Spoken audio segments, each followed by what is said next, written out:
Il rettore Angelo Tagliabue oggi, 30 ottobre, è al penultimo giorno del suo mandato. Se dovessi dirci in pillole i 6 anni che ha vissuto, come sono stati? Nel bene e nel male, diciamo.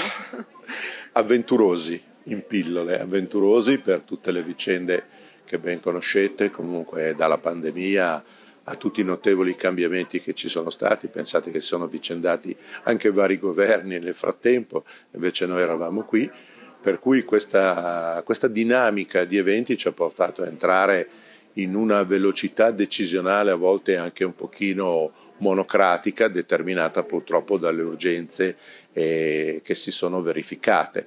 Per cui però ci ha aiutato molto a crescere e a diversificare anche il modo di pensare, perché ci siamo trovati di fronte a un mondo diverso che non immaginavamo assolutamente, e come alcuni colleghi hanno ricordato siamo stati in grado in breve tempo di capovolgere il risultato e prendere anche decisioni importanti per l'Ateneo. Quest'oggi viene presentato anche un libro, 6 anni insieme. Di che cosa si tratta, professore? Si tratta del lavoro svolto attraverso immagini di tutta la comunità accademica in questo sessennio. Ho voluto fortemente un libro fotografico perché inquadra il momento particolare, non è una narrativa che può essere sottoposta a un paragone o a delle critiche, bensì è un'immagine, può piacere o non piacere, ma è un'immagine che un minuto prima o un minuto dopo sicuramente è diversa, e quindi ha creato un'istantanea di momenti per me importanti di questo sessennio del nostro Ateneo. Che cosa farà Angelo Tagliabue dal 1° di novembre?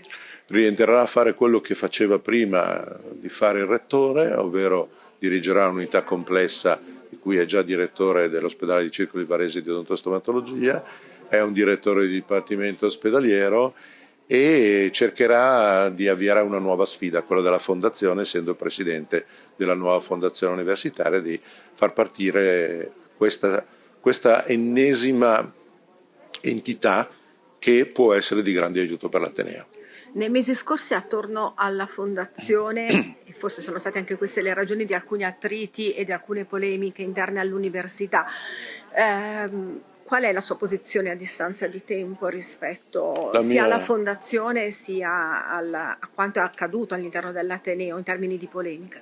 la mia posizione è immutata, nel senso che io reputo che fondazione sia un'opportunità in collaborazione con l'Ateneo, un'arma in più per l'Ateneo, che hanno molti Atenei più importanti del nostro in termini almeno storici come età, e quindi sia necessario in un'epoca come questa avere uno strumento anche come fondazione.